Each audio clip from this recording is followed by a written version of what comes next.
আশা করি সবাই ভালো আছেন। আজকে আমি নতুন একটি গল্প নিয়ে এসেছি। এই টুকি, শুনলাম তুই নাকি পরীক্ষায় ফেল করেছিস। তা কোন কোন সাবজেক্টে ফেল করেছিস? হ্যাঁ,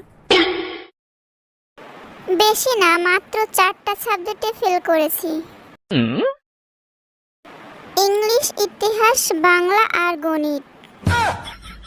বাংলা তো অনেক সহজ সাবজেক্ট, তুই বাংলায় কিভাবে ফেল করলি? আর বলো না মা, বাংলার ভিতরে ডাক্তারি প্রশ্ন ঢুকিয়ে দিয়েছে।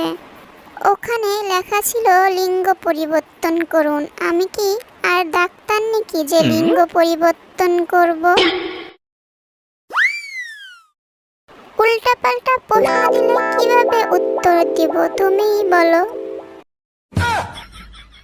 তোরে এতদিন পড়াশোনা করালাম, সামান্য এই বিষয়টুকু বুঝতে পারলি না? বেয়াক্কেল কোথাকার! ইংলিশে ফেল করলি কেন? স্যার ট্রান্সলেট করতে দিয়েছিল। আরে ইংলিশে ফেল করার কারণ আছে। ট্রান্সলেট তো করা অনেক সহজ, এটার জন্য তাকেও ফেল করে নাকি? আরে ওখানে লেখা ছিল তোর আব্বু পাশের বাড়ির কাকিমার সাথে ঘুরতে গেছে। এটার ইংলিশে ট্রান্সলেট কর। আমিও ওখানে লিখে দিয়েছি। আমার 14 গোষ্ঠীতে এমন কাজ কেউ করেনি, এই জন্যই আমি ফেল করেছি। হ্যাঁ বুঝলাম, কিন্তু ইতিহাসে কেন ফেল করলি? ইতিহাস তো একদম পানির মতন একটি সহজ সাবজেক্ট। ইতিহাসে কিভাবে ফেল করলাম তা তো আমি নিজেও জানি না। আমি তো সব উত্তর ঠিকই লিখেছিলাম। ওখানে প্রশ্ন এসেছিল পানিপথে কিভাবে যুদ্ধ হয়েছে। তা তুই কি লিখেছিস শুনি? আমি লিখেছি স্থলপথে সুবিধা করতে পারিনি, তাই পানিপথে যুদ্ধ সংঘটিত হয়েছিল।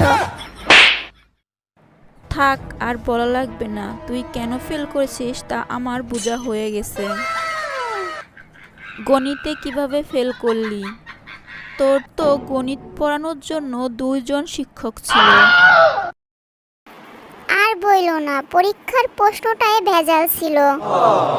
1 কেজি দুধের দাম 90 টাকা হলে তার ভিতরে 2 কেজি পানি মিশালে মোট কত টাকা হবে?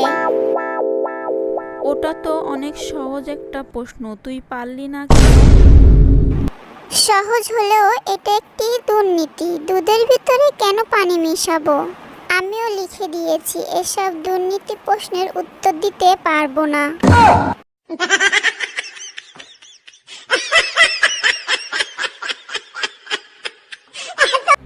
হ্যালো বন্ধুরা, সবাই কেমন আছো? আশা করি সবাই ভালো আছে। আজকের গল্পটা যদি ভালো লাগে একটি লাইক, কমেন্ট, শেয়ার আর সাবস্ক্রাইব করে দেবে। আর নতুন নতুন ভিডিও পেতে পাশে থাকা বেল আইকন ক্লিক করতে ভুলো না যেন। আজকের ভিডিওটা এই পর্যন্ত, আবারও দেখা হবে নতুন কোনো ভিডিওতে। আল্লাহ হাফেজ।